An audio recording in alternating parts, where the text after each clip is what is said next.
Coming up, the ESPN folks are talking about quarterbacks, but they may have overlooked a few from the SEC. We'll talk about it next, right here on SEC Country Live.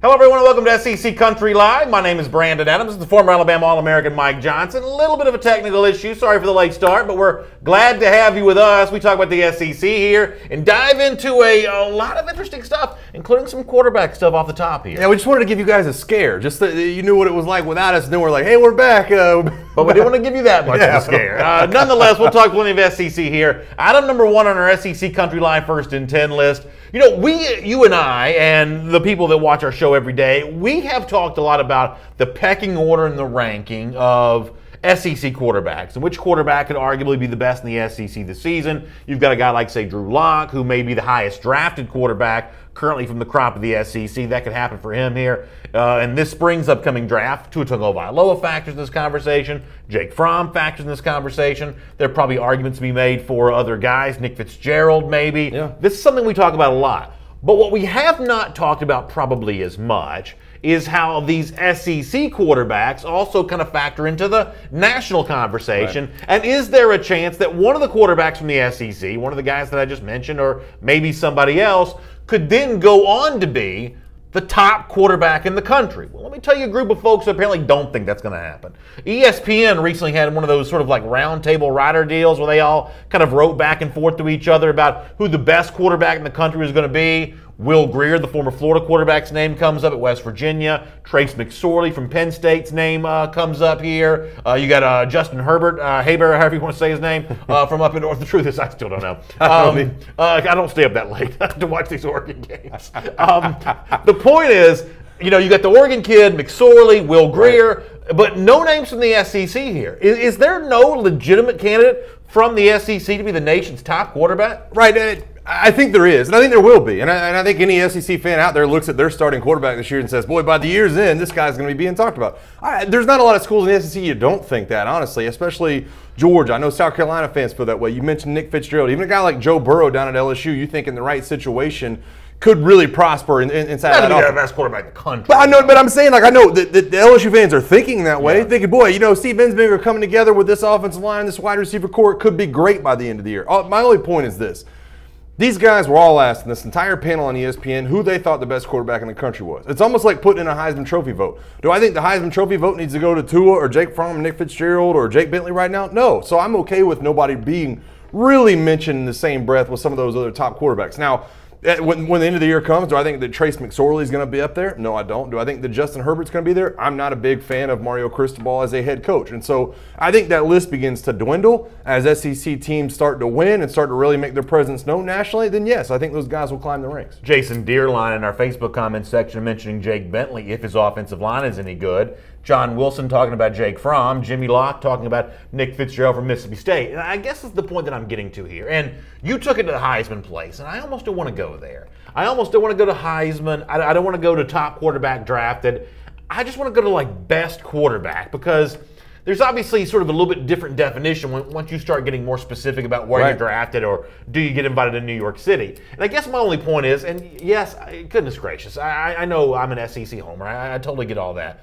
But I think that my point here is, and I think there's some substance to this, is when you look at the substantial number of players that could potentially be best quarterback in the country, it seems wrong to disregard the entire conference. I don't think the ESPN did this on purpose, but I think this infatuation with Will Grier.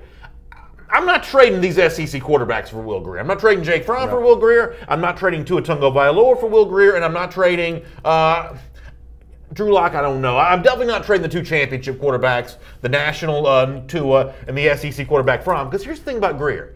He was a starter in the SEC. Yeah. And it wasn't that great. And now he's with Dana Holgorsen at West Virginia. You did a name drop with Mario Cristobal. I'm going to do a name drop here. I think Jake Spavital is the offensive coordinator I think you're right. Virginia. How about that name drop? That was worth waiting a half hour for right there. Woo. So he's going to go to West Virginia. He's going to put big numbers. But big numbers is not commensurate with necessarily being the best quarterback in the country. McSorley I'll listen to at Penn State because they could be a contender for the college football playoff. But don't dazzle me with big numbers and say this is the best quarterback in all of America. There may be a lot of throws for Will Grier, but he may never make a big throw. Right. Whereas Jake Fromm's going to be making big throws all season, trying to get his team back to the college football playoff. Tua Tagovailoa is going to be making big throws all season, trying to get his team back in the college football playoff. I'm not trading Will Grier for either one of those guys because Grier may be compiling stats, but the other guy's going to be playing in games that matter. Let me highlight though for what I think the bigger conversation and really on the fringe of this way of thinking is my question right now. Is this ESPN? Is this SEC fatigue starting to set in with some of these guys nationally? Because we covered this on Roll Tide Daily last week, talking about how ESPN really didn't have a whole lot of SEC teams tied into some of the things they were putting out as far as ESPYs go. Overlooked a lot of different things. I'm just hoping this is not a road we're going down with all these people voting and saying, you know what? Yeah, but we're tired of hearing Jake Fromm, Tua, and the national championship game stuff. We want to talk about Trace McSorley and other people. Benjamin Williams says Jarrett Stidham's going to be the man. This is on Facebook, and I'm probably wrong for not bringing Stidham into this conversation before now because I would think he's another quarterback that I'm not trading Will Grier for. Or I'm not trading for Will Grier, I should say. No, I agree. And I've asked the question all offseason why Jarrett Stidham's not mentioned in the same breath as some of these guys. We're going to talk about somebody who made some big throws last year. Jarrett Stidham goes in that conversation bar anybody else in the nation. Logan Westerman says, this is on YouTube, Grier's a flipping monster, though. If he hadn't been hurt last year, West Virginia would have been a contender. Maybe so, but they're still not playing any defense. And I know it's unfair to blame Will Grier for his defense, but my point here is that when you're playing in these games that are 60-something to 50-something, a lot of these West Virginia games are going to be, the importance of your individual throws don't matter that much. Right. It's like, okay, you throw 9 touchdowns, you throw 4 picks. I mean, at the end of the day, what does it really matter? Whereas every throw that Tua makes for Alabama against LSU, against Auburn, they're just magnified all the more. Jarrett Stidham, this may even be more true because he's going on the road to Georgia and Alabama. Will Grier will never make a throw this entire season as significant as the ones that Jarrett Stidham has to make in the month of November on the road in those two tough venues. I agree with you. But let me bring this up, too, just as devil's advocate to talk about, too. There's also the chance that Tua and Jake Fromm and possibly even Jarrett Stidham, due to last year what you saw, that they're not asked to do some of the things that you're going to see from Oregon's quarterback or from West Virginia's quarterback. There's always that risk. So if you're a national writer and somebody says, hey, who's the best quarterback in the country? I'm not ready to throw you completely under the bus and fault you for saying somebody other than SEC quarterback. All right, let me bring it back around to Drew Lock, though, a name that I started this with. Lock has a chance to be the first quarterback taken. He has a chance to be the first overall pick in the 2019 draft. Now, you and I neither one, at least I should say me more so than you. I'm not a big Drew Lock fan. I don't like the completion percentage. You can't complete 55% of your passes and describe yourself as a great quarterback here. But Lock, the NFL draft scouts seem to love him for the most part, at least in comparison to the other 29 quarterbacks available. Maybe not as much in comparison to the 2020 kids, but the 2019 kids, people like Drew Lock. Does he have a beef here that he doesn't show up in this ESPN conversation? He doesn't have any beef at all with me. I mean, like I would love to swoop in and say, boy, look at this guy said this is a top 10 pick. Just not happening for me.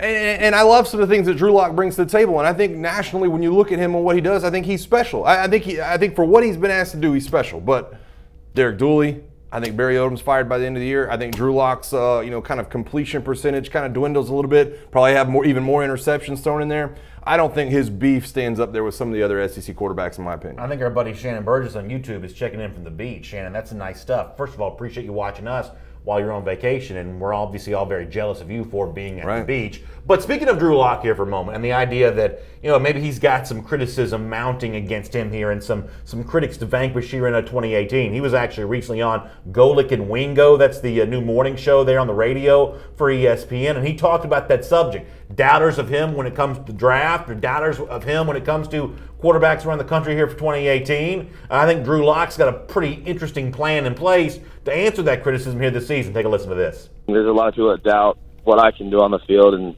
I'm excited to go out there and prove these people wrong. I have both sides of the game. I can do more than just throw a deep ball. No, I'm just excited for this year. I'm ready.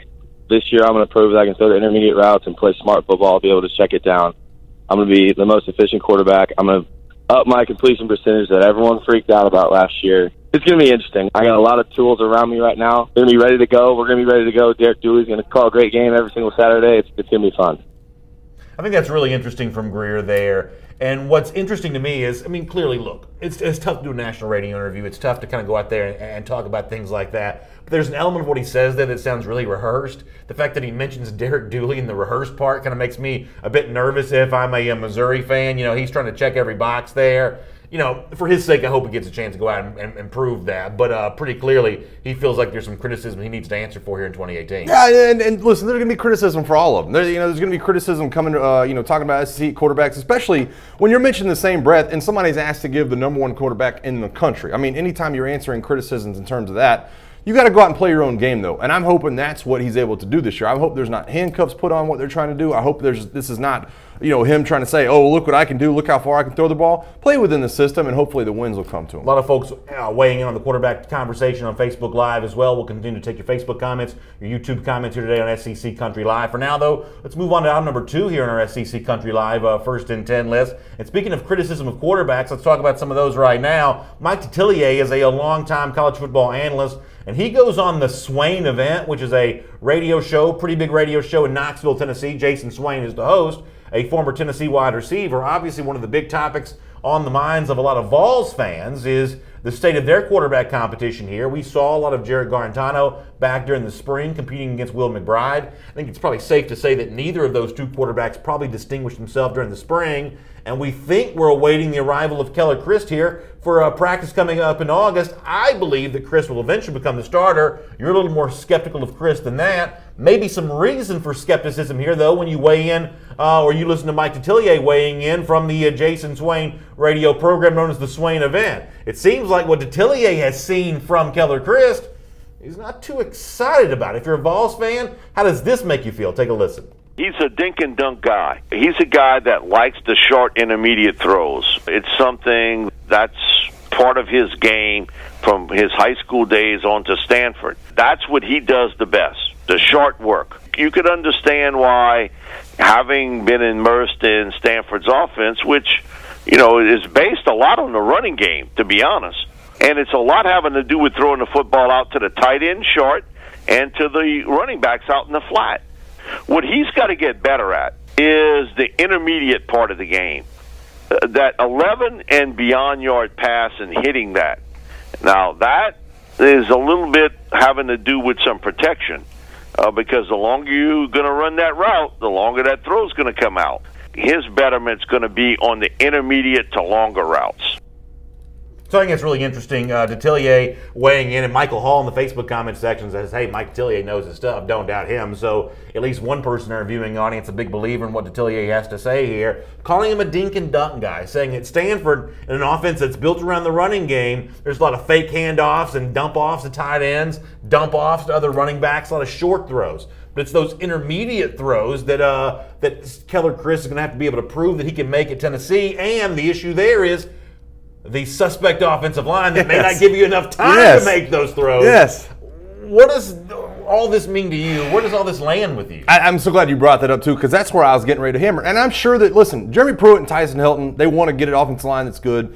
They want to start the running game. That's what they want first and foremost. I mean, Jeremy Pruitt literally wants to take the blueprint of what you've seen from Kirby Smart the last 2 years, and that's how he wants to start his offense. He wants to have somebody that can make the throws but is not asked to do a ton. My problem with that is that I don't think that they're going to be able to start that offense like Georgia has the last couple of years. I don't see this offensive line having the talent level right now to be able to sustain an offense like that or drives like that, or really have a running game that drives it down people's throat, especially when you're going to play Alabama and Georgia and some very, very strong defensive fronts this year. And so I have a hard problem looking at Christ and saying he's the guy that's going to run this offense in the end. I think there's just too many issues. I don't think they're going to be that good of a running team. So when I look at it and put it all together, to me, that's spelled Jared Garantano. That's why I've been screaming his name for a few months. I love what Keller Christ does in the right system. If he was transferring to Georgia or Alabama or possibly even LSU, then I'd really love him a lot more. I just don't think there's the talent level around him at Tennessee right now that says that offense is going to be the best it can possibly be with Keller Christ standing behind center. So the only thing that I'll disagree with from what you said, or I guess the main thing that I'll disagree with here, is the notion that what Jeremy Pruitt wants to do at Tennessee is going to be similar to what Kirby Smart's done at Georgia. Based on what I heard Pruitt talking a lot about during the spring, I don't necessarily think he sounded a whole lot like Kirby Smart did in his first year of 2016. Kirby Smart couldn't go 5 minutes in 2016, which was his first year at Georgia, without talking about power running game and physical offensive line. That's not really the language that Pruitt used this spring. Now, I think eventually Pruitt does want to be a line of scrimmage coach, the best in the SEC all do. But when Pruitt talked, when Tyson Helton talked, boy, this spring they talked a lot about exciting offense. I mean, they used that word. They used, they sort of spoke to the notion of having fun and being fun to watch and maybe even being up-tempo. Sometimes they sounded a little bit like what Brian McClendon, Dan Werner, and Will Muschamp have sounded like talking about the South Carolina offense. So from that standpoint, dink and dunk quarterback, if that's truly what Keller Christ is, admittedly I haven't watched as much of him as Mike Detillier's probably watched, but with a suspect offensive line, quick throws, getting rid of the ball quickly, playing a little fast. Right. Maybe that's okay for Keller Christ here if his decision-making and his accuracy is better than Jared Garantano, two things that I'm not sure Garantano has in spades. Yeah, listen, I'm not here to say Jared Garantano is going to be the savior of Tennessee's offense. They're going to put up 1 million points with him. I just think right now, if you're Tennessee and you're Tyson Helton and you look at it and say, hey, what gives us the best chance to have a puncher's chance here? We're trying to win 6-7 games, right? That's kind of what you're thinking if you're one of the Tennessee coaches. And I know that, listen, they're going to shoot for the moon. They're going to try to win all these games. If you can get to the 7 or 8 win mark, you've really done great things. I think if you're Tyson Helton, you look at the offense and say, I've got to put my 11 best athletes on the field. And I just don't think Keller Christ fits into that conversation right now. I think Jared Garantano, obviously his arm leaves a lot to be loved, in terms of what he was able to do last year. But this is not somebody that's being blessed with and talented wide receiver corps by any stretch of the imagination right now at Tennessee. Not really, any talent at running back or along the offensive line or anywhere else. So get Jared Garantano out there, allow him to do some of the things that he showed down the stretch last year where he can run around with his legs and make plays, and I think Tennessee has more upside that way. Sean Hicks in the Facebook comment section says go Vols, so he's enjoying the Tennessee talk. Cliff Nelson on YouTube, though, says Jeremy Pruitt's playing to the donors to get more money for the recruiting budget. Maybe that's, indeed what's going to go here. Logan Westerman says Tennessee's going to go shootout. That would certainly break from the mold, and maybe it's too much of a break from the mold, or maybe from a talent standpoint, that's the only choice they really have is to try that because they know they can't run behind the offensive line that they have right now. And you and I kind of went round and round about this a few days ago where I said, this may actually come down to, and I would never pretend to know if this is what Jeremy Pruitt's thinking, but maybe this is what he should be thinking. This may come down to not what do you do to win the most games possible, but how do you put the best sort of varnish on a season that's just doomed from the start. Right. And I do truly believe this. That fans, now they wouldn't admit this at the outset, but a lot of people don't admit things that are privately true. Fans will feel better about Tennessee football if it's a really bad season, they're scoring a lot of points. By and large, a fan, if it's a loss, a fan would rather lose 42-35 than 9-6. Yeah, no, I agree. And I agree with that, and I think that's the reason I think so much about Jared Garantano. I think what looks bad to fans is if you have an offensive line, especially with Trey Smith still kind of a question mark, if you have an offensive line that's getting Keller Christ hit under the mouth play after play. I think you have to move the pocket. I think you have to allow Garantano to escape some tackles, escape some sacks, get outside. I don't know what you have to do. Play action, everything else. But I think Keller Christ getting hit up under the chin every third play and fumbling the ball is just not the look you want to have this year. Morgan Recton brings up a really good point in the YouTube comment section. My thought about 42-35 losses being better than 9-6 losses, he says just ask a Florida fan, LOL. And I think that Morgan, who is a very good Florida fan, by the way, watches a lot on our YouTube comment section. I think he's right about that. The thing that ran, Will Muschamp out the door at Florida was the fact they weren't scoring points. If you flip-flop the results, sort of underwhelming, good recruiting classes, scoring a lot of points, not stopping anybody, I think you buy yourself more time. You're going to get fired in college football for not scoring points. That's such a good point. And at Florida, the place that essentially invented fun and gun, Florida may be even more true than that. But now in 2018, everybody wants to score points. Jeremy Pruitt's going to score points to keep people happy. If you can't win, you better score points. No, I agree with you. And I think there's a limited, there's a cap on what you can do. I think, listen, ask Kevin Sumlin. I mean, he's scoring all the points in the world. His defense is falling off down the stretch. All of a sudden, at the end of the season, you don't look very good. So I think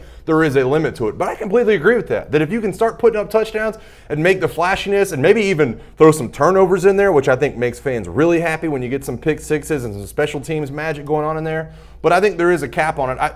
Listen, I would love to be able to look at Tennessee fans right now and say, hey, listen, this is what you're going to hang your hat on this year. But I think it's up to Jeremy Pruitt and Tyson Helton to say, hey, listen, this is what we're good at. Whether it be play action or whether it be the screen game, whether it be zone running, whether it be, I don't know. But you got to find something you can hang your hat on and turn to in crunch time. Jason Hoffner says Vols lose at home to the Gators. I mean, really, that to me, it's a one-game season for both Florida and Tennessee. You know, don't talk, now for Tennessee, they've got West Virginia first. That's obviously a big game. But in terms of like, I mean, I think that game's winnable for both sides. You and I have talked about this a million times before. I think that Florida's winnable for them. I think for Florida, Tennessee's winnable. That's one of the biggest games in the SEC, even though it's being played by two teams that likely won't compete for their division title. Florida versus Tennessee is just a monstrous game in every measurable way imaginable. I completely agree, and I'm not even I have Georgia winning the East this year, but I don't know that if Florida wins that game against Tennessee, I don't know at what point they're counting themselves out too, because first of all they're playing against Tennessee, and I think the next week they're going to Starkville. You win those two games, which could be won by Florida, right? Those are kind of coin flips in a lot of different ways. Win those two games, and you say, hey, listen, we'll see Georgia in a little bit. Item number 3 here on our SEC Country Live First and 10 list. I really like this topic. Now, I'll admit, I didn't see this press conference, so I don't know the context with which these words were spoken, but I think it's pretty interesting. Scott Rabelais is a longtime reporter covering LSU for the Baton Rouge Advocate. I guess they must have that rubber chicken circuit going on in Louisiana right now, because all the LSU coaches have been quoted in the media a lot here the last couple of days, including Steve Ensminger, the brand new LSU offensive coordinator, on the transfer quarterback Joe Burrow from Ohio State. Ensminger says that he's a big, strong, athletic kid, doesn't make a lot of mistakes mentally, and a very accurate kid. Now listen to this. This is a quote from Steve Ensminger via Scott Rabelais. Watching him on film, I question his arm strength, but not anymore. I love the honesty here. I love the candor. Now, as I said, I didn't hear this. Sometimes when you hear a quote, it has a tendency to sound a little bit different than it just when you read it. But when you read it, here's a guy giving you a window in his thought process of, we got 3 quarterbacks. Why are we going out in here and bringing in this noodle arm kid? And then when you see him up close and personal, all of a sudden, apparently, Ensminger likes him a little bit better. No. I kind of like this from Ensminger. I like it in that context. I do have questions about the fact that he was really trying to open up here, because it doesn't make a lot of mental mistakes to me. Sounds like like, well, okay, how do you know? Like, you were just watching film, he doesn't make a lot of mental mistakes. I haven't really coached him that long, so it's a little bit loaded with me. But I think it's coming from, like, probably practice film, right? I mean, I'm sure that Urban Meyer probably gave him some practice film. Well, I mean, you can just turn on the spring game for them. You can see what he's doing with his arm up there. But, I mean, I don't want to speak out of turn here, but you're going to get more from practice film than spring game film on Joe Burrow, right? Well, yeah, definitely. But I don't know as far as arm strength, though, because, he's sitting there flicking around doing all kinds of different things. That's not even the direction I wanted to go, though, talking about Joe Burrow. I think it is interesting, though, to kind of have a little bit of an in look at what are we going to get out of this guy? If we're going to open up our quarterback room and we're going to recruit a kid from Ohio State and we think he can possibly be the starter, and we're going to ruin ruffle the feathers of Justin McMillan or whoever else is back there low on our seats, what are we actually getting? And the fact that in his mind, that he spoke about it a little bit, that he questioned the arm strength, goes to tell you just how much research they were trying to do before they pulled the trigger on something. Well, the other thing here is, for Steve Ensminger, this is a guy that's got no real cachet. Matt Canada was a Broyles Award finalist the year before he came to LSU. They fired him after 1 season. If you think that Steve Ensminger is going to get 2 or 3 years to get his feet wet there in Baton Rouge, it's not happening. Either he finds a quarterback, or they're going to wad him up and throw him in the trash just like they did Matt Canada. That's just a fact. There is no respecter of persons here when it comes to LSU's need to find an offensive coordinator that works, especially given the fact that Ensminger's track record pre-being hired here is a little bit spotty. He's a long-time coach, but it's been a long time since he's been sort of a big-time offensive coordinator here. So when he says, when I first saw him, I didn't love the arm strength, but now I like it better, I take that as coming from a really honest place, because he looks at his meal ticket. This is his prospect for future employment here. So, I mean, I don't know that Ensminger's evaluation is correct, but I believe he made it with every fiber of his being. That's kind of what I was saying. Is you step into the head of Steve Ensminger and you go, okay, are we going to do this? Am I really about to enter somebody else into a 3-way competition and make it a 4-way competition to get one of the biggest grad transfers on the market? And I agree with you. And I think what Steve Ensminger is probably looking at here, and anybody looking at this situation, is these dominoes falling. Because I don't think it's just Steve Ensminger not getting more than a year. I think it's, if Steve Ensminger goes, that all of a sudden the attention turns to Ed Orgeron because something has not gone right in that time, and then the attention turns to Joe Oliva. I don't think it's just one guy. I wonder about all 3 dominoes falling if this offensive situation doesn't work out. You know, I also look at the other words he uses, like big and physical and good decision making. I feel like you take the quarterbacks that don't match that, and I'm really guilty of reading too much in here right now, but think about those words. He's big, he's physical, he's a good decision maker. Take the LSU quarterbacks that sort of don't match that and just start scratching them off the list. Yeah. Big and physical seems to scratch off one of those quarterbacks. That's Miles Brennan. I wasn't gonna mention his name. I mean, that's what everybody's thinking. Yeah, but you know what I'm saying. If you know the LSU quarterbacks, you can sort of listen to those words and say, right. "Oh, this is the quarterback that's not that." Right. And so I feel like you can sort of scratch those off right. to sort of get to Joe Burrow versus somebody else to be the starter, because you have to have a competition, and you can sort of maybe guess from those words from Ensminger there which quarterbacks sort of don't match up the best with Joe Burrow. Hey, let me ask you this, though. Is there any way Joe Burrow doesn't win this quarterback competition? I don't see it coming out. And I had an LSU fan ask me this question the other day, and I don't see any other way it comes out other than Joe Burrow is going to be the quarterback. If he doesn't, it's an unmitigated disaster for LSU. And it may, and listen, it just may happen. I mean, some of these guys get down here and they just don't perform very well. You could say the same thing about Malik Zaire, who had more football experience than Joe Burrow does. Sometimes it just doesn't work out. But if we're talking about Burrow as the holder on field goal attempts, it is a disaster for LSU. I said nothing less than that this weekend. I had an LSU fan having that conversation, them kind of asking me, hey, listen, Joe Burrow's the guy, right? You know, this is, I don't see how he's not. I mean, you don't introduce him in the situation that's going on at LSU with everything offensively and say, boy, you know, we're going to bring this guy into your backup. I don't think, and I asked that because the Killer Chris situation we were just talking about, I don't think these guys are in the same boat at all. I think that Joe Burrows has to come in and be the guy from day one. All right, let me get a couple comments here. William Dennis says, speaking of LSU, the season's going to come down to if they can beat Alabama. I think people in Louisiana would rather beat Alabama than actually have a good season. That may be true. Esteban Esteves, though, taking some umbrage with me what I said about Matt Canada. He says, B.A., Matt Canada was trash with his high school jet suite. Coach Orgeron knows the SEC. Do you like how I edited on the fly there? Coach Orgeron knows the SEC. He knows what plays will take. I should say, he says means Coach Ensminger knows the SEC. He knows what plays will take to win this conference. Esteban, I don't deny that the LSU fans, and you're one of our sort of most intense LSU fans have been pretty unanimous in their support for Ensminger. I won't deny that whatsoever. But I have to highlight Morgan Recton's comment on YouTube too, because I think this is a great point as well. This is a very interesting year for LSU. A lot of things that could go right or wrong. Could be a very good or bad season, which all falls on Burrow pretty much, though, because I think that's really what it weighs on. If it's coming down to one guy, you got to put it on Burrow's shoulder and say, hey, listen, this could be really great or it could be really, really rough. All right, let's do item number 4 here on our SEC Country Live First and 10 list. Talk to some Florida Gators here, and one of the things for Florida that could be strong, even in a year when Florida admittedly probably has a couple of weaknesses, is its defensive line. Antonius Clayton performed well during the spring game. He's gotten a lot of offseason attention as maybe a guy that finally lives up to the hype, being a former Uber recruit. Obviously, C.C. Jefferson, a veteran presence there who brings a lot to the table. And another guy that you got to mention in the same discussion is Jabari Zuniga, who NFL.com writer Chase Goodbread says could be one of the great freakish athletes, and I use that in air quotes, in all of college football. Here's what the NFL.com writer recently said about Zuniga.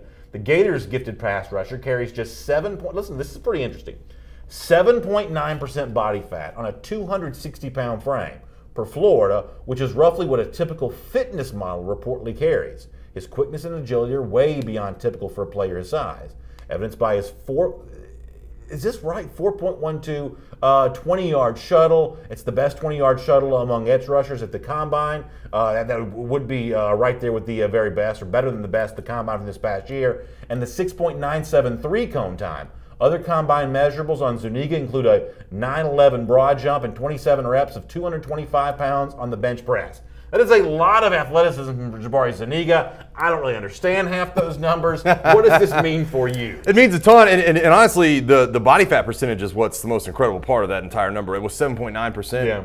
I mean, I don't know for you guys out there have ever had your body fat percentage taken, and I'm not going to tell you what mine is, but it's nothing close to being 7.9%. I'm going to tell you right now, I've got 7.9% body fat right here in my forehead, I think.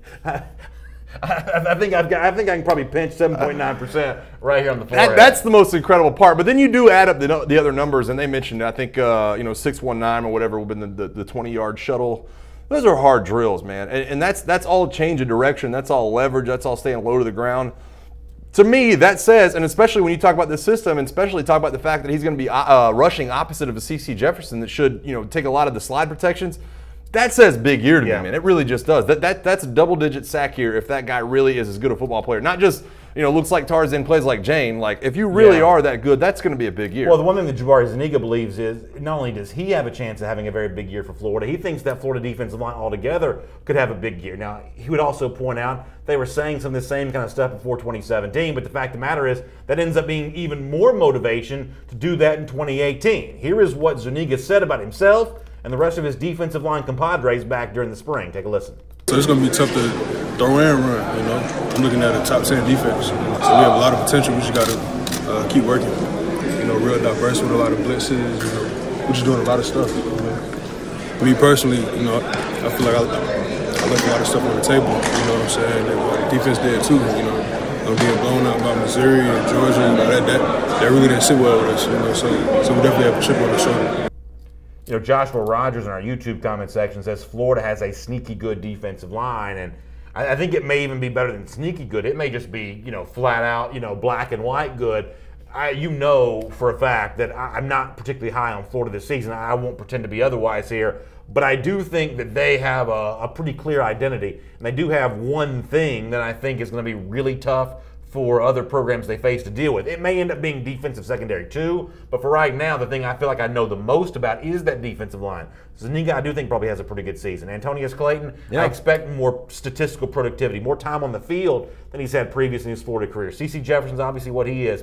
That Florida defensive line is probably a real thing that Georgia and Tennessee and South Carolina and LSU, these teams that play Florida, they all are going to spend a lot of time that week saying, how do we block these guys up front? That's a very legitimate question to ask when you talk about Florida right now. And let me spin that even one step further. We're not talking about a defense line that's going to be out of shape anymore. That depth all of a sudden needs one less notch, because you're talking about guys who obviously are going to be in better shape this year. And so you do talk about Carter, you talk about Jashai Polite, you talk about everybody else really across that front, that when you really had to go three deep when you're rushing the passer and playing some of these spread teams, now all of a sudden, oh, you know what, I'm all right. I can rush a little bit more. I can stay in for a couple of extra plays. And now that depth becomes less of a concern. So I'm with you. When you look across at least that front four, especially from the edge positions, and I got to look at what Todd Graham was able to do last year with the front at Mississippi State. I mean, when you highlight those positions, the numbers should be incredible for some of these guys, especially a guy like C.C. Jefferson. Morgan Recton says Zuniga's a good player, going to have a good defense, but like every year, if we can get a quarterback and some offense on our defense won't be quite so worn down in the third quarter, hoping that doesn't happen again. And I understand where Morgan Recton's coming from in our YouTube comment section on this. Morgan's a big Florida fan. I guess what I would say is I'm going to grade Florida differently this year than I'm going to grade, like, say, Tennessee, who we talked about earlier. Florida's won the East a couple times within the last couple of years. Florida, I think, legitimately should be expected to win more games this season. So while for Tennessee, I say, hey, lost year, just go out there and try to score some points and at least make some of the the alumni happy there at Neyland Stadium. For Florida, this is a, hey, win a game by crook or, however you can. Scratch together some win. So if you need to, drag out a 9-6 win for Mullen his first year at Florida, take every win you can get here. And then after he's been there, maybe for a full year, find your franchise quarterback for 2019 maybe. But for Florida this year, I wouldn't turn my nose up at defensive victories. I really wouldn't. Scratch out a low-scoring win at home against an LSU. If you could find a way to do that, I wouldn't turn my nose up at that whatsoever. No, and here's the difference for me, too. When you talk about this topic and talk about Florida and Tennessee, and the differences this year is Florida's still in the mid-pack. Not even. It's lower than the middle of the pack in the SEC in terms of recruiting. So I think Dan Mullen needs the victories to be able to point to people and say, hey, listen, I'm going to be here for some while. Because let's be honest, after this year, there is going to be a talent drop-off at Florida. So he's got to have some victories going into it and saying, hey, listen, I can do the things if I have the players. If you're going to sign on the dotted line, we will continue to do those things. Tennessee, while they're not top 10 in recruiting, at least they're building towards that, right? Yeah. At least you're right there around 15 and kind of the middle of the pack of SEC teams. Florida doesn't have that right now. They need wins to hang their hat on. Yeah, I think that's exactly right.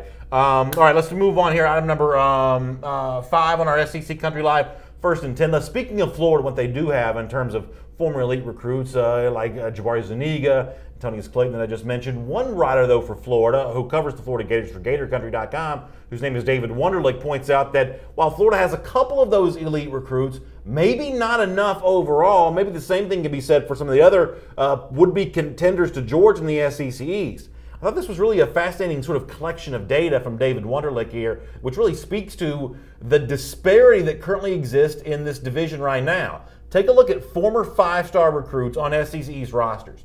Georgia has a total of 13. Florida just 2, Tennessee just 1, South Carolina 0. Former 4-star recruits. Georgia's got 48. Florida's got 34. Tennessee also 34. South Carolina just 23. Add all that up, there are only 10 more former 4-star recruits or 4- and 5-star recruits on SEC East rosters from South Carolina, Tennessee, and Florida as there are on Georgia alone here. So Georgia essentially matching the rest of the division when it comes to elite talent here. And I think there's a couple different things to look at. First of all, on the Georgia side of this, I mean, there's really no excuse for doing anything other than just absolutely steamrolling through this division right now. Tennessee may build up a big program under Jeremy Pruitt eventually. This division should still belong to Georgia 2018. Florida may have really something special happen under Dan Mullen. But for right now, the door that was open for Georgia in 2017 is still open for the Dogs in 2018. Or am I misstating that? I'm not going in as hard as you are, because I think that while we can look at stars and while we can highlight how good the recruiting has been in Georgia, and make no mistake, it has been absolutely elite in terms of what they've been able to bring in. But I mean, you tell me if I'm wrong. 10 of those players either have 1 year of experience or 0 years of experience in terms of the 5-star guys. And so there's still youth. There's still youth there. I mean, let's talk about guys that are going to be on the field for possibly a Florida Gators football team versus some of the guys that you could be looking at being role players or being special teams players for Georgia this year. I mean, Cade Mays is a 5-star guy. Do we know if Cade Mays is going to be on the field when they play Florida or South Carolina this year? Absolutely not. Yeah. I'll take Jawan Taylor right now in that conversation. Not a 5-star guy. I mean, the list goes on. Tyson Campbell, what is he going to be for Georgia this year? Could he be a starter? Possibly. But right now in that conversation, I'm taking a highly ranked 4-star in Chauncey Gardner over a Tyson Campbell right now. So I know what the recruiting rankings look like. I'm not ready to back Georgia into that corner just yet as far as this year. I think, listen, the talent lies in Athens. There's no doubt about it. But there are seasoned 4-star people over what the 5-stars lie. And I think the overall health, that tells the story of the overall health of both of these programs. But to me, it doesn't tell the story of 2018. So I guess here's my point. I'm not so much guaranteeing that Georgia will win the SEC East. What I'm telling you is, when you look at the talent disparity that David Wunderlich highlighted at Gator Country, if Georgia does not sweep the East, it's one of the great stub toes in really recent SEC history. I mean, there is no excuse for Georgia not doing that. It'd be one of the real sources of criticism were it to happen. You can go back and point to Auburn in 2015, but that was an incredibly deep SEC West. In the previous year, you know, Ole Miss had done big things. Mississippi State had done big things. Alabama had Nick Saban. There was a lot of stuff going. LSU was still very good under Les Miles. There was a lot of stuff going on in the SEC West. Auburn just happened to sort of generate some media attention. By comparison, there really is no sort of talent on par with Georgia in the SEC East. We've seen talented teams not live up to it. What I'm saying is, if this Georgia team is not undefeated in the East, you know, running through the table 6-0, it's one of the great underperforming sort of disappointments, and you'd have to go back in the SEC quite a long time to find something similar. I mean, that's hard to argue with. I mean, it really is. And I just think I look at it and I don't know if I'm quite to that point, because I mean, and I know what you're saying, and there really is an excuse. I mean, I've got Georgia favored in almost all their games this year, if not all of them, looking down, to run the gauntlet. But I do look at it and say, hey, listen, I don't know that the stars are the reason for that. I think Kirby Smart's a lot of the reason for that. I think the scheme's a lot of the reason for that. I think the players stepping up from last year's team are a lot of the reason for that. But you can have all the 5-stars in the world. If they're not on the field, if Cade Mays isn't on the field, or if Justin Fields isn't starting at quarterback or whatever, then it doesn't have that big of a reaction into what I'm looking at for 2018. Health of the program, absolutely. I mean, you can go back to the days of the SEC West when LSU was getting all the 5-stars, and now A&M's getting the 5-stars. A&M had a Heisman-winning quarterback. Ole Miss was doing his thing. It's not even close to that, the SEC East. Jason Hoffner on Facebook says Dan Mullen has Florida feeling like Florida again, so maybe that's something to think about. Bill Thompson, also in our Facebook comment section, predicts Florida to win the East here in 2018. So maybe that's something, the new program being built up there with the Gators and Dan Mullen, the new program, Jeremy Pruitt there at Tennessee. But you said this all comes down to Kirby Smart, what he's going to do as a coach. Back during the spring, Kirby Smart said talent disparity between himself and the rest of the SEC East, new coaches in Knoxville and Gainesville. He's not worried about any of that stuff. He's simply worried about what he can control with his own team there in Athens. Here's how Kirby Smart explained it. I look at it just like I did last year. I mean, we got to beat them. The names and faces may change, but the places are all the same. So, I mean, I'm not concerned with what they're doing, and they're not probably concerned with what we're doing. We're obviously trying to develop a team that believes in its self-confidence, but I don't concern myself with what those guys are doing. So here's the thing about a Georgia fan here on this.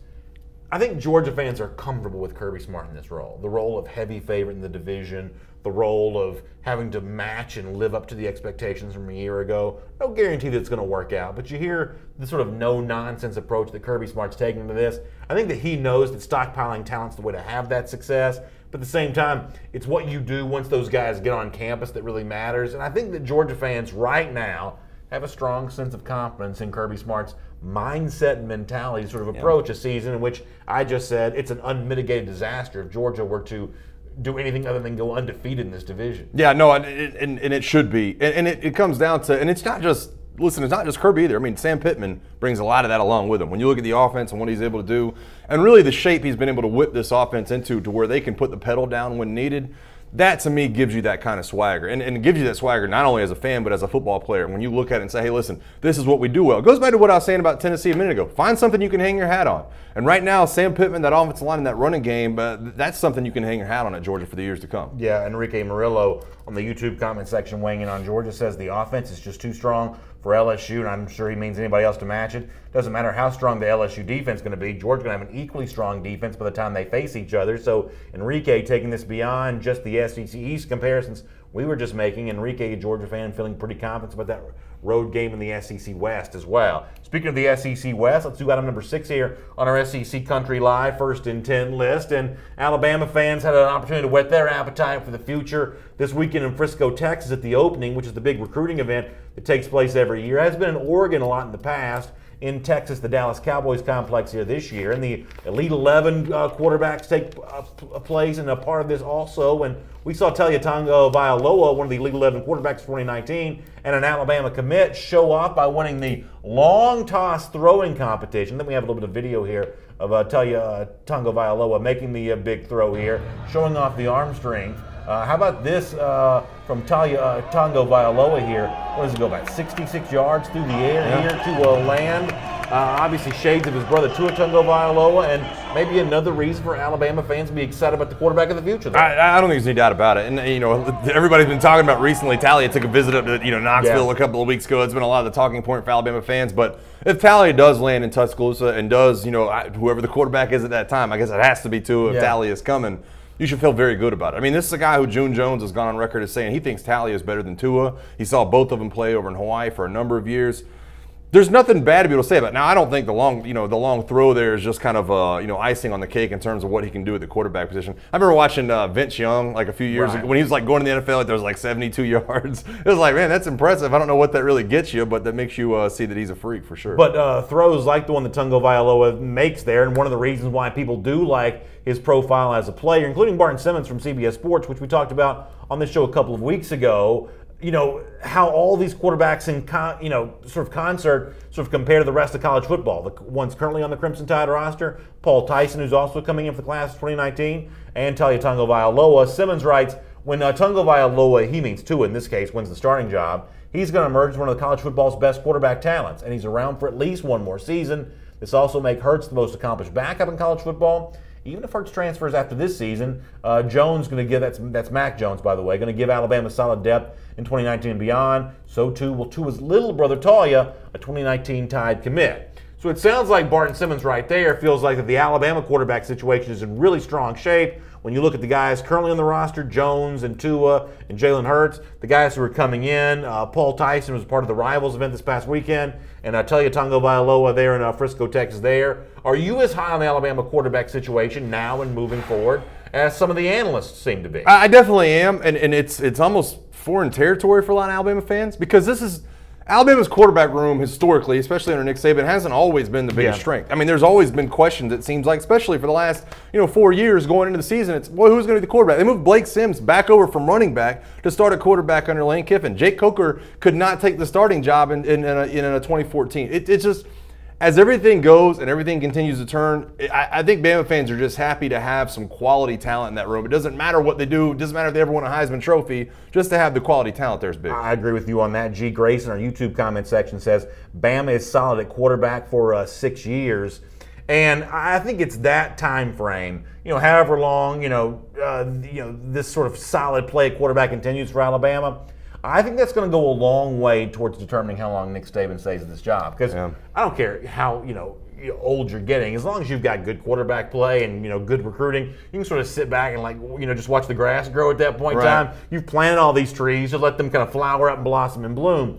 It's if something goes wrong here, I think that Nick Saban sort of reconsiders his retirement plans. If somehow Tua Tagovailoa ends up not being as good as we all think he can be, and all of a sudden maybe you don't want to tell you anymore either. Right. If something sours between the Alabamas and the Tagovailoas, if suddenly Paul Tyson doesn't seem to look as good as some of his film indicates, if something goes wrong with that quarterback pecking order, and it's not as simple as G. Gray says, solid for the next 6 years, at that point in time, maybe Nick Saban rethinks his plans about sticking around for a long time.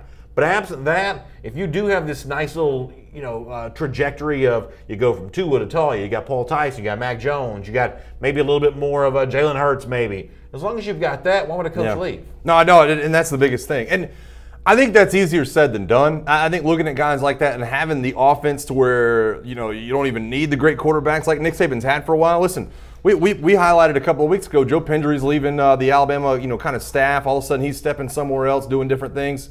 If things start to change and the trajectory of Alabama's offense does change, I think that makes it a lot easier for Nick Saban to walk What's away. funny, William Lee on the YouTube comment section says BA, because I've been somewhat critical in suggesting that maybe Saban doesn't stick around as long as some people think he would. William Lee says BA's got to take the strength of the quarterback into account when talking about Nick Saban retiring. It's funny, I was saying that as William Lee was typing that, but I absolutely agree. While I am at least more skeptical of Saban's future in comparison to some of the other folks who kind of talk about this stuff for a living, or folks like you who just sort of talk about it with us every single day, I will admit that there's plenty of motivation to stick around if you've got good quarterback play for years to come, because the job of coaching is just made easier at that point. Yeah. Your decision of who you hire as an offensive coordinator, and Saban's going to have to still keep cycling through some of those guys. That decision's made easier if you've got a nice, healthy crop of good quarterbacks. Attractive talents and attractive coaches are going to want to come into your program because they're going to want to work with these talented quarterbacks. Yeah, no, I think it's all cyclical to me. As long as Nick Saban can do it at a high level, people are going to want to come play for him, and people are going to come want to work for him. All right, let's do item number 7 here on our SEC Country Live First and 10 list.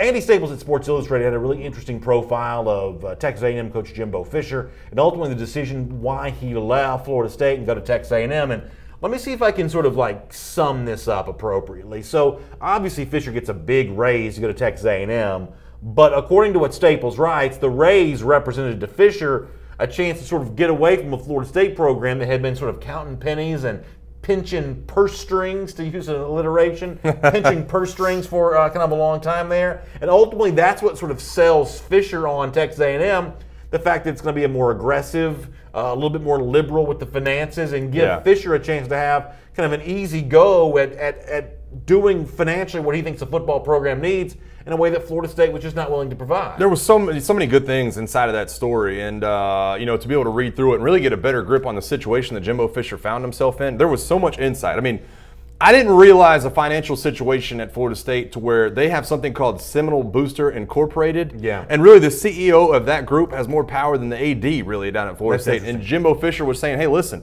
it's not that I hated any of those guys, not that I dislike them, but having to constantly go back and ask questions and wonder when we're going to get things done just kind of, rubbed him thin. And I think that's so big when you look at Texas A&M and look at the finances they have and how they were just willing to go throw money at Jimbo.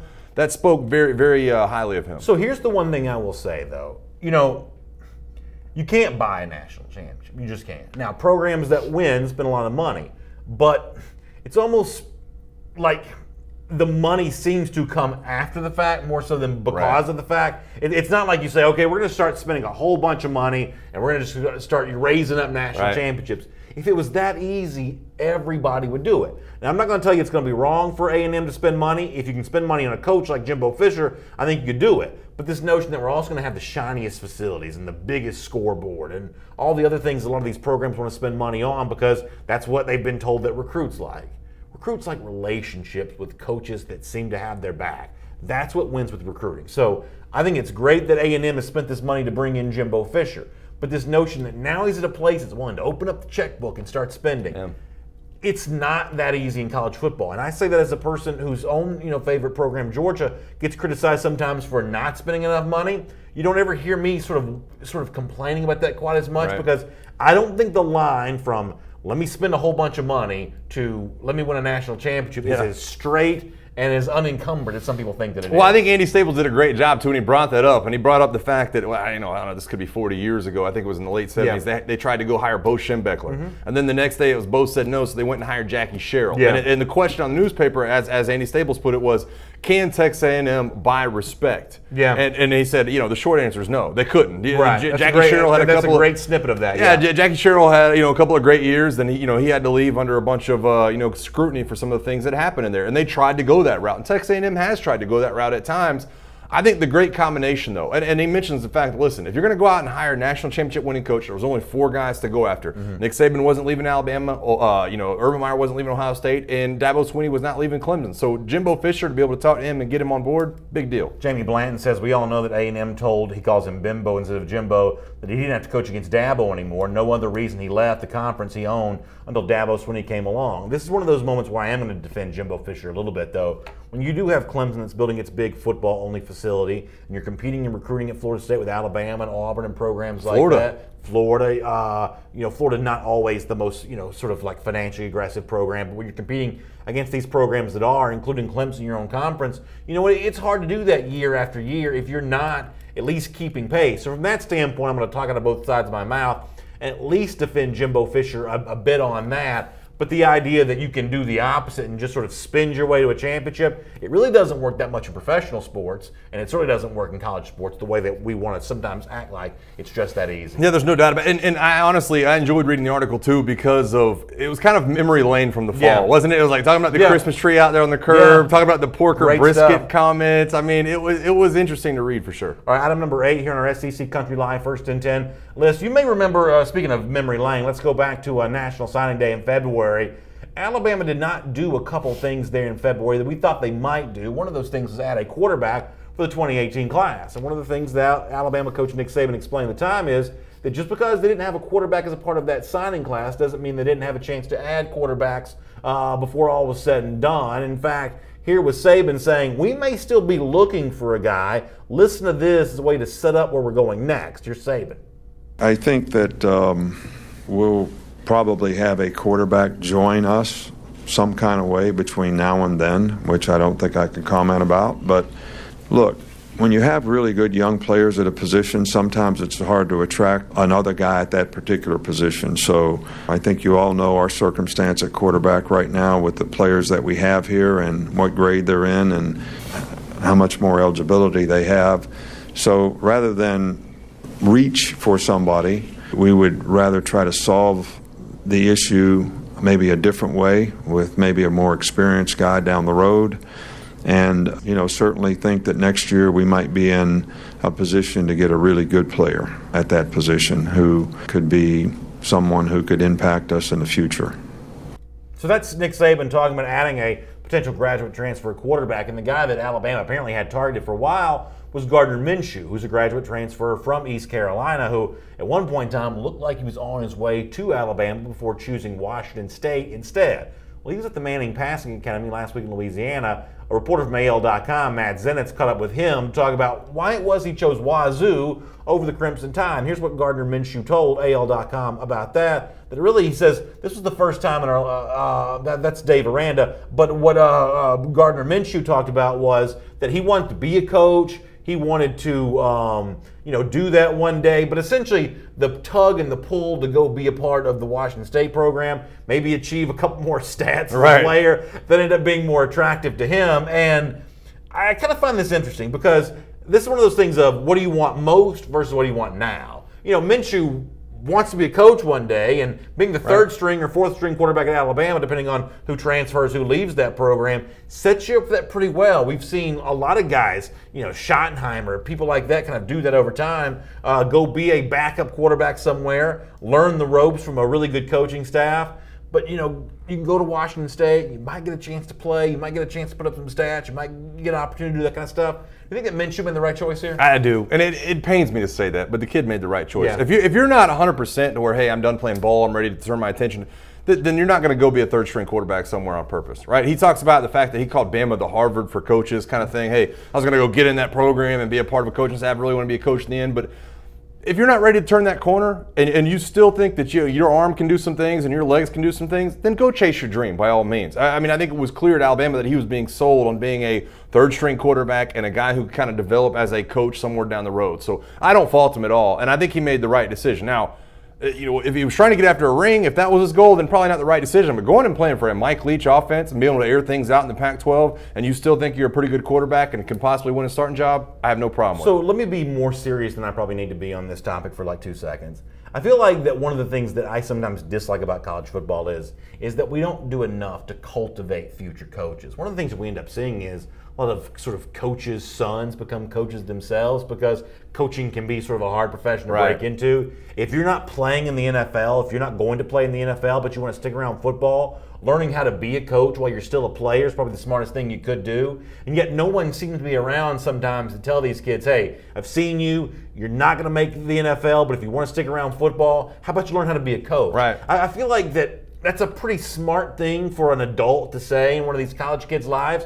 We don't seem to do that enough, and therefore we end up missing out on guys that could be pretty good candidates to be coaches because they just don't. I mean, coaching is a profession like anything else. You got to sort of apprentice at it while you're young. Yeah, you do. And the earlier you start, I would think the better you have a chance of being that guy once it's time to sort of step up and be a professional. Yeah, and it's interesting to me too when you look at the whole situation. Bama was, I don't want to say they were sold a bill of goods by Gardner Minshew, but it's the things we were hearing about Gardner Minshew didn't end up being the right things in the end. I mean, remember when this came out, I thought, why would somebody want to go be a third-string quarterback at Alabama? Well, he's trying to move close to home. It's it's an hour drive from Brandon, Mississippi, where he's from, or wherever he is, right across the state line. He wants to be home closer to family.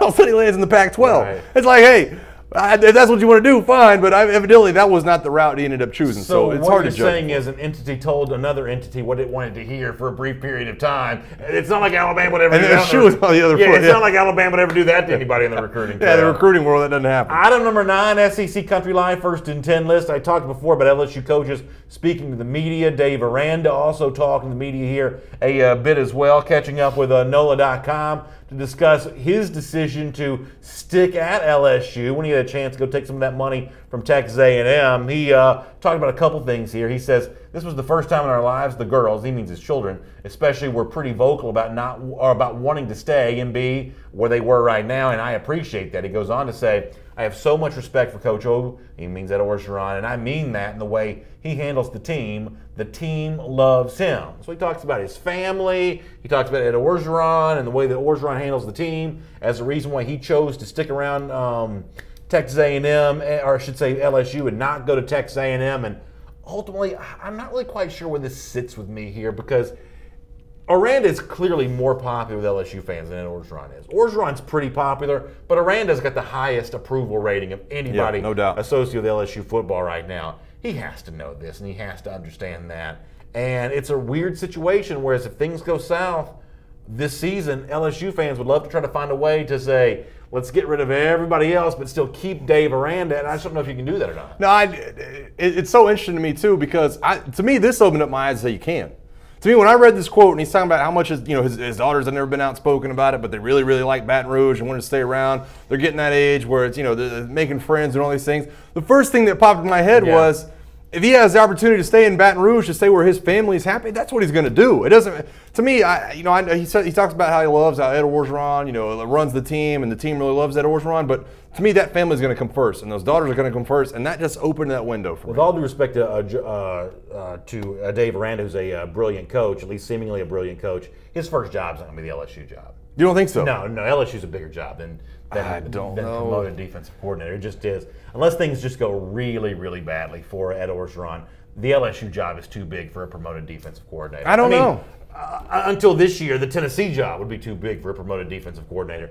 Some of these teams have not shot high enough up the pecking order, and maybe some of this is just about the available pool of candidates. LSU should not be hiring, a relatively young lifetime assistant if it needs to replace Ed Orgeron. That's not what it should be doing. And I say that being a big believer in Dave Aranda as a coach. No, listen, if you're going to pay him $2.5 million, though, per year, then you got to think pretty highly of him as a defensive coordinator and as a coach. And I don't think it's asking I think it's too more much. about how not so highly you think of Ed Orgeron that you're having to have a $2.5 million insurance policy. That's definitely true, but I think that's what it is. That's why I talk about it. $2.5 million. Listen, if you have to pay anybody else $2.5 million, you say go and walk out. But Dave Aranda, they were like, hey, we're going to pay you this money because I think he is a little bit of an insurance policy in that conversation. Garland Rodriguez says, why do you hate on LSU? I feel like in this case, I'm not hating on LSU. I just gave LSU a tremendous compliment. That LSU as a program is too big for a lifetime assistant to get its next head coaching job. I feel like that's giving LSU a compliment, is it not? It probably is. I just disagree with it. I mean, I think that when you look at assistant I'm coach, asking you to defend me against Garland Rodriguez, who's criticizing. I'm trying to read people that are disagreeing with you over on YouTube at the same Lord, time. So that's hard to do. Hard to fall back in with that. Shannon Burgess says, "BA, I don't think so, man." William Lee says, "Normally I'd agree with you, BA, but he's such a good rep, I guess." Talking about Dave Aranda. So, listen, I know what you're talking about. Defensive coordinators, they're getting the first coaching job, but. Listen, Kirby Smart walked right into it. It's doing pretty good. I think Jeremy Pruitt's going to be the same way. Speaking of LSU coaches, former LSU coach in this case, let's do item number 10 here on our SEC Country Live First and 10 list. former LSU coach Les Miles' son announces a decision to transfer. Had been a player at Nebraska. On Twitter, he makes this official. He is now on his way to Texas A&M. Ben Miles is his name. He's a fullback. Says, made it to campus. Really excited about my opportunity here in College Station. Once again, thank you to the coaches that recruited me to Nebraska and invested in me for a year. This is my next step. I can't wait to get started. There's nothing more perfect than Les Miles' son being a fullback. I really can't think of any other position that Miles' son would play more than fullback. But I hope it works out well for him at Texas A&M. I hope it does too. And if I'm not mistaken, Jimbo actually was still the OC in LSU when Les Miles got there, right? So they worked a couple of years together, I believe, after Nick Saban left. And obviously, Les Miles feels good enough to say, hey, listen, this is a system you want to be involved in. Shannon Burgess says, going back to the Dave Aranda thing, that everyone is a lifetime assistant until they aren't, which is certainly true. I'll also tell you, you can go on the internet and find this. I wrote about this when Georgia hired Kirby Smart. I'm embarrassed to say this now, but honesty compels me to admit, I was initially critical of that hire because I also thought that Georgia as a program was too big to hire a unproven, rookie head coach. Yep. I just thought that Georgia was of a stature it should shoot higher than that. Now, I'll admit I had no idea how good the Kirby Smart was going to turn out to be. There's a chance that Dave Aranda could be the next version of that. But on average, experienced head coaches are going to perform better than assistants, even ones that seem brilliant right now like Dave Aranda. The truth is, they all seem brilliant. Otherwise, they wouldn't be in a position to get a coaching job. Yeah, I think that, and I've mentioned this conversation because I had this conversation with Kirby like 2 or 3 years ago, and I've told you this story before, that I asked Kirby Smart when he was going to get a head coaching job, just from the flip side of this, right? I asked Kirby Smart, I said, man, when are you going to be a head coach? And he goes, I don't know. I've had a couple of offers out there, but I was always told that if you take the wrong one, it'll be the last one. And so I was always like, well, that makes a lot of sense. So good for you for holding out. So there is a flip side and maybe that's the thing here. It was right person, right job. He was alumnus. He was energetic. He sort of had everything that Georgia needed, so maybe that's the exception that proves the rule, but some interesting comments there nonetheless. All right, here at SEC Country Live, we always have to close the show the same way every day. We are always looking for champions of life, and today, a true, honest-to-goodness champion of life. You may remember former NFL wide receiver great Terrell Owens, a little controversial as of late because he's going to the Pro Football Hall of Fame, but as of right now, I guess he's not scheduled to attend his own induction ceremony. Yeah. Is that still the latest on this? I think he also wants to play again. There's been some chatter about that. Well, when you see this athleticism, maybe he should. A Birmingham TV station catches up with him during an alumni basketball game from his high school, I believe this is, and T.O. throws one down. I got to tell you, I take my hat off to this young man for this performance. Watch this. Take a look at this. So and this is like true alumni fashion. You see back and forth, but here comes T.O. T.O.'s got his game face on. Watch this. Watch this. Send it in, big fella. Come on, T.O. Is that Benjamin Russell High School, I think? I love how you call him a young man. It's like, what was he, 45? Yeah, he's older than me. 44 years old, dunking a basketball like that. That's pretty impressive. It's very impressive, man. It is very, very impressive. And honestly, I think one of the only reasons he's still in that shape is because he does believe that he could possibly still play football. So good for him for staying in shape. You're jumping like that, you're running like that, he clearly looks like he's in shape. Who might say maybe he ran a 4.40 2 weeks ago. I want to see a laser on that. Yeah, I do too, but still. Hey, thanks so much for being with us, y'all. We'll be back tomorrow, 3 p.m. Eastern Time. Tell your friends we're right here, just like always, talking about the SEC. We'll have the podcast up for you here as well. You can check out the audio version if you missed a portion of what we're doing today. And we'll see you tomorrow, 3 p.m. Eastern Time, for another episode of SEC Country Live. You'll have a great day.